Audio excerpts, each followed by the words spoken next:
There's No, Quiet. can we end the show now? Please be quiet for a minute. Yes, sir. Good. I am not really used to this. Will you please be quiet for a minute while I talk to this gentleman? I'm on the show Yes, sir. to talk. Okay. Not just to hear you, madam. Yes, sir. Right, Oliver. That was September 1975, and if you knew Shelley Winters, you knew how unusual that answer sounded. Before the night was over, she'd answer him again, without saying a single word. For 25 years, she sat on Johnny's couch, and in all that time, she showed very little interest in behaving the way a movie star was expected to behave. She never protected the mystery.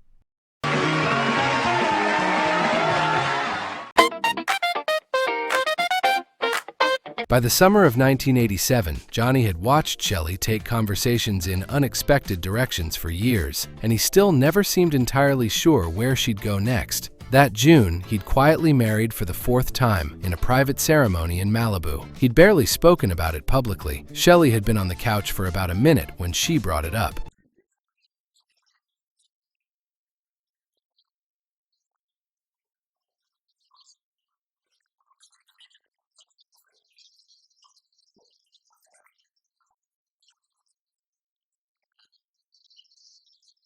That was Shelley. While many stars kept a careful distance from the public, she seemed to prefer the company. The show would send her a first-class plane ticket. She'd trade it in and fly coach.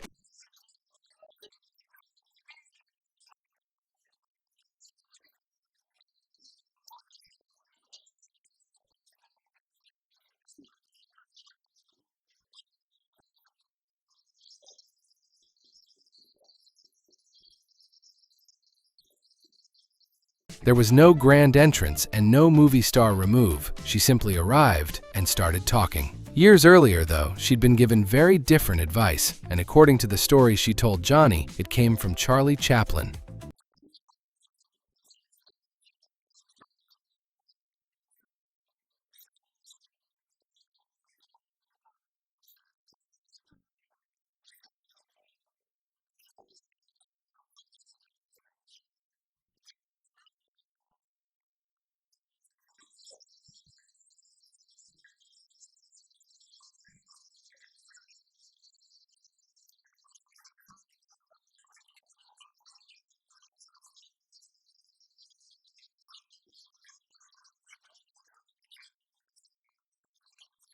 Most people might have followed that advice. Shelley never quite got around to it. Earlier that night, Johnny had asked whether she'd ever marry again. She said no, at least not seriously. That didn't last long.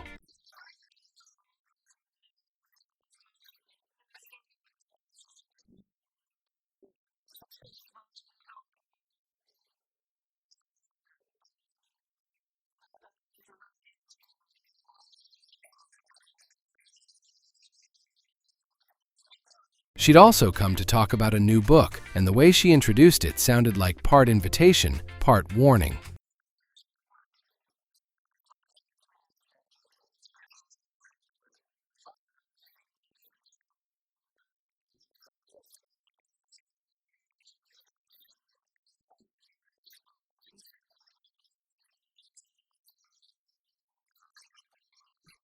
She wasn't exaggerating. Her first memoir had already become a bestseller, filled with old stories, old romances, and more than a few famous names. Errol Flynn, Sean Connery. The book she was teasing that night would do much the same. By 1987, even the years she'd spent visiting Johnny were easier for her to measure in husbands than in decades.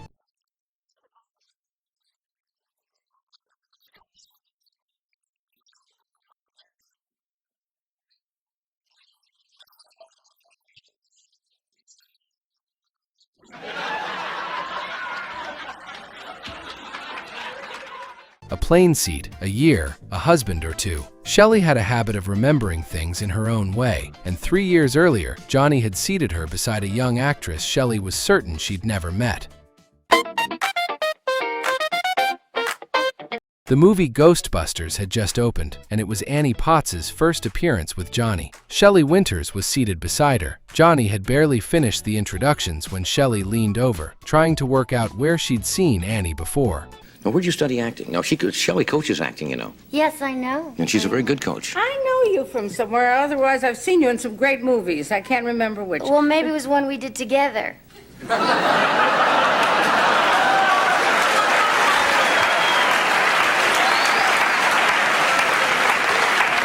The film was real. King of the Gypsies, released 6 years earlier. Johnny began asking for the details. Shelley, just as cheerfully, began searching for them too. Did you have any scenes with her at all? The graveyard in New Jersey, remember Oh, that? that's right. We were only there a week or 10 days. Hardly long enough to remember anybody. I was the one standing next to you.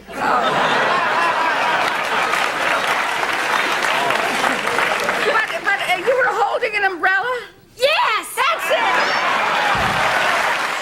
Annie Potts wasn't the first co-star Shelley had failed to place. She'd once done the same thing to Paul Newman. And you said, have you two ever done a film together? And I said, no. And Paul Newman looked at me sort of strangely, even stranger than you just looked at me, and said, what was I in Harper, chop liver? But in Harper, I was supposed to have been drunk through the whole picture. Yes. And he said, I made love to you for 3 days. But he didn't have an umbrella. By the end of the appearance, Shelley was promoting her next picture, and Johnny sent her off with the kind of line that only an old friend could safely deliver. You're not going to ask me about my movies? Yeah, when is it coming out? Quick. They're always in October. Okay. With Jacqueline Smith and Claire Bloom, and Good. I forget the other people. Thanks for... I hope you remember where you parked your car tonight. A few months later, Shelley returned with an even stranger story. She'd been at the actor's studio in New York when she noticed a man walking toward her on the staircase. Shelley knew the face, but she couldn't place it. So she stopped him and asked whether he belonged to the studio or had only come to watch. And he told her he'd been a member for 20 years. Then he gave her his name, Tony Franciosa, her own ex-husband. Johnny asked whether anything like that had ever happened to him. No, she said. He had the decency to remember. Shelley answered that the men she forgot always seemed to remember her. She recalled that she and Franciosa had spent 7 years together, including 5 years of marriage. Published records placed the marriage itself closer to 3.5 years. She really hadn't been paying attention. But there was one appearance Shelley would never be allowed to forget. It was the night one guest decided she'd talked enough. In September 1975, Oliver Reed was seated beside Shelley and speaking openly about the roles he believed men and women should have. Shelley had already told Johnny she couldn't remain for the entire show. She had a play that evening and a curtain to make. Years later, Reed gave his own account of what happened before the show. He said the producers had warned him that Shelley liked to interrupt and had told him to quiet her if she did. Reed later described the evening as a giggle. That was his account. No similar warning to Shelley appears in the surviving version of the story, and the request for silence began early. Shh! Quiet! Can we end the show now? Please be quiet for a minute. Yes, sir. Good. I am not really used to this. Will you please be quiet for a minute while I talk to this gentleman? I'm on the show Yes, sir. to talk, Okay. not just to hear you, madam. Yes, sir.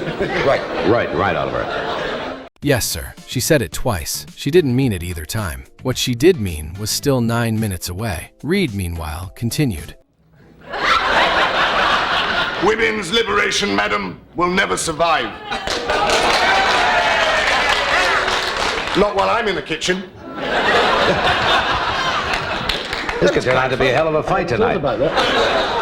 Reed went on to explain how he saw the roles of men and women. Then someone in the audience objected. He turned toward the voice and told the woman to be quiet. One more shush. This time, Shelley answered. Shh! Quiet, woman. Women's liberationists.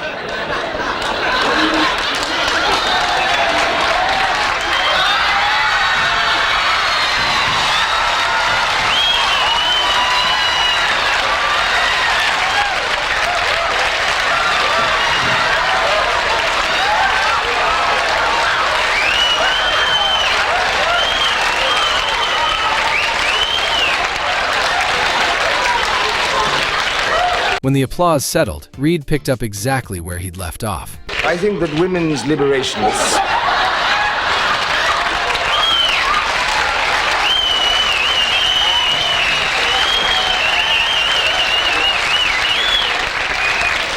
Well, that's what is known as savoir-faire, when you can continue. There were still several minutes left in the show. Reed, now soaked through, used them. I mean, the fact that I have been smothered in whiskey, and it is whiskey, and it is whiskey, I can taste it, pays no cause to the lady. There are going to be a lot of people on this program that will laugh at that, and there will be several who will probably be quite indignant. I'm not indignant, because this is indicative of the bad manners of a lot of chauvinist ladies.